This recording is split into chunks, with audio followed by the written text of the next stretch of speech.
तस्लीम है ना कि ये बात भी तस्लीम नहीं? अरे भाई है समझ में? मेरी बात समझ में आ रही है ना कि जिस तरह से दुनिया करवटें ले रही है, जिस तरह से समाज से और हम अपने आप को दीनी तालीम से दूर कर रहे हैं। मैं दूसरी जगह नहीं है, इब्राहिमपुर है, यहीं के करीब के लोग होंगे। जरा आप लोग कह सकते हैं, आप लोग बता सकते हैं कि आपके घराने में कितने बच्चे और कितनी बच्चियां हैं जो नबी की तालीम से वाबस्ता है, जो नबी की तालीम से आरास्ता है? इनकी जिम्मेदारी किसकी है? हमारी जिम्मेदारी।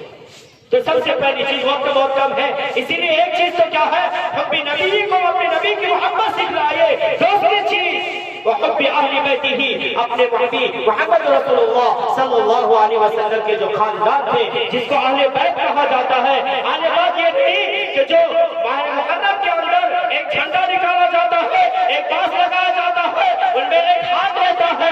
इसकी अलामत ये है पंजतन पाक। लोग एक अजीब रस्म निकाल दिया है, पंजतन पाक। क्या बाकी नापाक है? ये पंजतन से कौन मुराद लेते हैं? पंजतन से 5 अफराद मुराद लेते हैं कि नबी करीम सल्लल्लाहु अलैहि वसल्लम की आले बैत में ये 5 शख्स हैं जो पाक है। उनमें कौन है? हजरत अली है, हजरत फातिमा है और हजरत हसनैन है और मोहम्मद रसूलुल्लाह सल्लल्लाहु अलैहि वसल्लम की जात अक़दस। वाह रे भाई, कैसा इंसाफ है। 3 बेटियों ने कौन सी गुनाह की थी? फातिमा को आपने अहले बैत में लिया। रुकैया ने कौन सी गुनाह की थी? नऊज़ुबिल्लाह। उम्मे कुलसूम ने कौन सी गलती की थी? ज़ैनब ने कौन सी गलती की थी?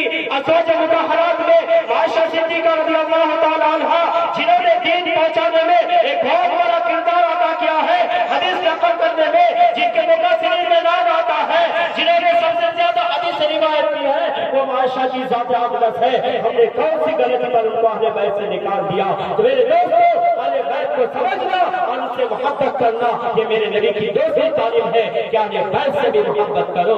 करेंगे भाई इंशाअल्लाह।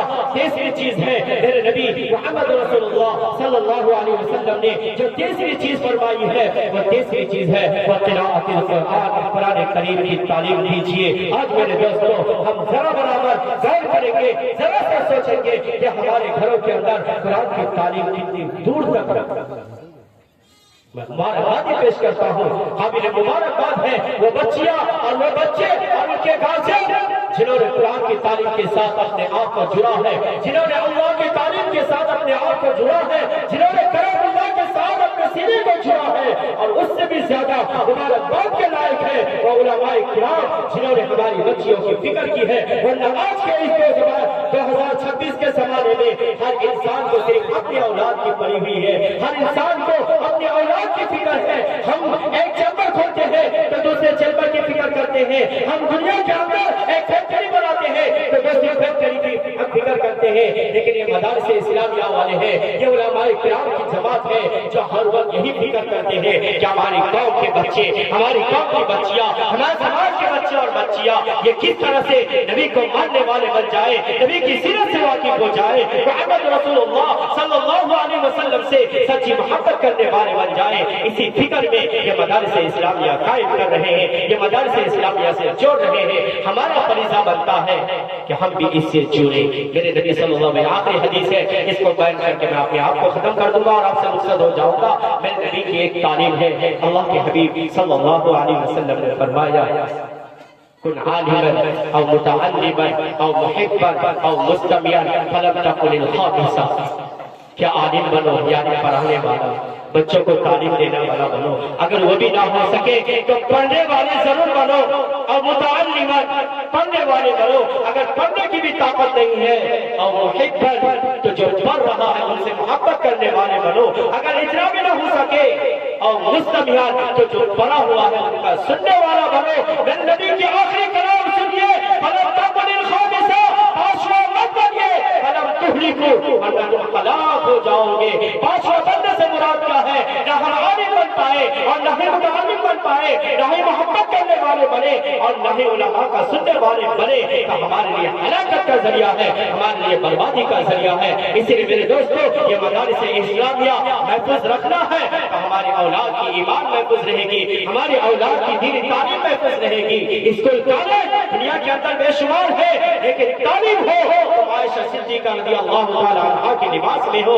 ہم بچپن سے ہی اپنے بچے کو اولیاء کی تعلیم دی ہے تو جوان ہو کر ہماری بچیاں نقاب پہننے میں شرم محسوس کرتی ہیں.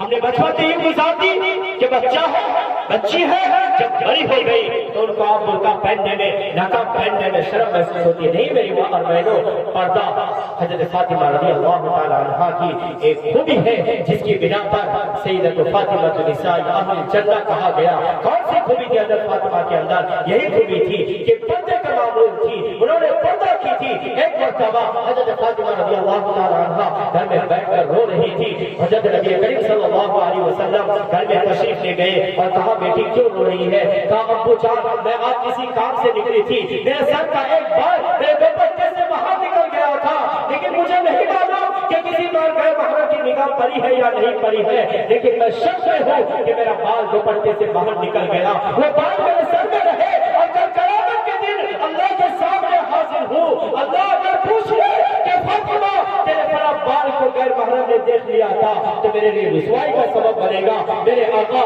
مجھے کوئی علاج بتا دیجئے، کوئی طریقہ بتا دیجئے. میرے نبی نے فرمایا بیٹی اس بال کو سر سے اٹھا کر پھینک دو. حضرت فاطمہ نے جس بال کو دوپٹہ سے باہر نکل گیا تھا اس بال کو نکال کر پھینک دیا. اس کے بعد تو اس کو ملا فاطمہ تو سیدۃ نساء الجنہ.